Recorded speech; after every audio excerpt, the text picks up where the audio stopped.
Paul, a lovely backdrop for an interview, I have to say. It'll be a bit of a change going back to Oriel next week. That's it. We've had matchday -1 training at the Victoria Stadium.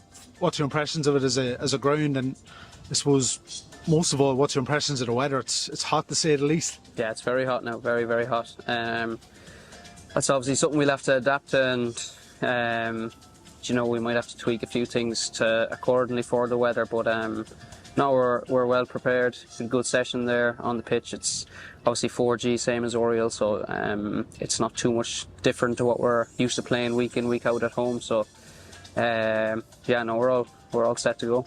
I think we're a bit unlucky coming in the middle of today and tomorrow in particular. It seems there's a mini heat wave after hitting Gibraltar. Yeah, it's after peaking really, isn't it? It's mid-30s or something today, so it's quite hot, but listen, we'll be ready to go come 6 o'clock, and that won't be an excuse or anything like that. We're here to get a job done, and it's time to go do it. I suppose it's one of the things you just have to contend with in Europe. It's a problem. It's a problem we all like to have now. Yeah, exactly. As in, when I came here last year, we didn't have Europe last year. You would have, you'd chomp your hand off for these types of opportunities and that. And I suppose that's a big reason why I would have came to a place like this, to come to Dundalk to play in European games. And I think that's the same really throughout the squad. It's this time of year that players in our league look forward to. If you're playing in Europe, you're at one of the top clubs in the country, and that's where you want to be. The draw is obviously made 4 or 5 weeks ago, but now that it's actually here, now that we're in Gibraltar, it's as you say, it's the best time of the year, isn't it? Yeah, absolutely. Yeah, and we've had we had obviously a busy schedule there with a lot of Friday, Mondays and that, so it was actually, nobody was looking past a Friday or a Monday or whatever it was, and then all of a sudden it creeps up on you, and we're right in the thick of it now. But we've had a good few days prep from Saturday morning to now, so we've done our homework on them and we know what they're about, and we're well set for off. What can we expect from them? Because there's been a lot of changes since the end of their season. They've a new manager in. They obviously played Preston in a friendly, but I think they made a lot of changes at half time. So how difficult has it been to sort of obtain the information you'd nearly wanted to get into the game? Yeah, it's obviously it's different to being back home domestically, where you know every player inside out, really, don't you? But yeah, we had a good look at their friendly against Preston and that, so get to familiarise yourself with some of their players and that, and you'd imagine that a lot of the personnel that played in that pre-season friendly, what was it, last week, like a lot of them are bound to feature again, and if you're thinking of it from their perspective, they're not going to go out in a pre-season friendly against Preston and then come here a week later and do something completely different to that. So in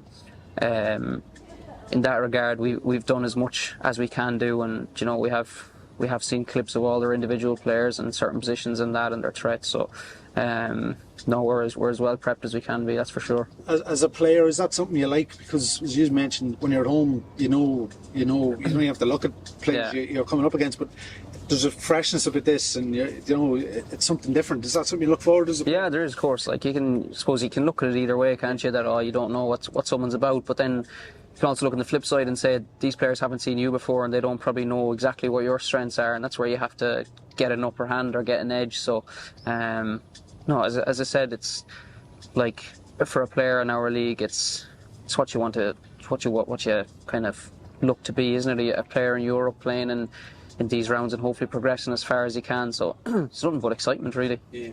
Spoke to Stephen obviously today, and one of the things he said was the likes of Pat, Andy Boyle, lads have been there and played numerous European games. It's important for them to pass their experience on, the likes of yourself, and a lot of our lads that haven't played in Europe before. Yeah, it's massive, and to be fair to the lads, they're top class like that, and I think as well it gives you, even domestically as well, because obviously we have players here that have done everything and won everything and been through to group stages in Europe, and that you can always lean on their experience, both domestically and for now in Europe, and they've been great for us, to the newer lads that have come in. Obviously, it's my first experience in Europe as well, so they've been really good. Them, as you said, Boiler and Pat, players like that, they've been really good. And for the likes of yourself again, you want to emulate that. You want to be doing this every year. I think as a club we were spoiled rotten. We'd Europe every year for almost a decade. It's where you want to be, isn't it? Absolutely, and I think like the past in this club has been, you know, so successful over the last 10 years. You'd nearly take it for granted that you're there every year, and I think, you know, even from living in the town and that you could sense last year there was a bit of a, you know, a gap come summertime where people, you know, realise that, you know, it's not something you can take for granted, and like we worked really hard last year to get ourselves back into this position, and it's about trying to churn that, you know, week in, week out at home to make sure that you're in these positions every summer. But no, it's very exciting, as you say. Finally, I suppose it's the obvious cliche, but you just want to be going back to Oriel next week, but you know, with a good result. Yeah, exactly. Listen, we treat every football game, you know, since I've been at the club with the manager, we went out to win every single football game that we've played in, and tomorrow's going to be no different. Like, and as you say, nothing is won or lost tomorrow. I know that's cliche as well, but that's the truth of it. Like, but it's important to try get home with a good positive result, and back to Oriel next week where the place will be packed out, I'm sure. Yeah, good stuff. Best of luck, Paul. Cheers.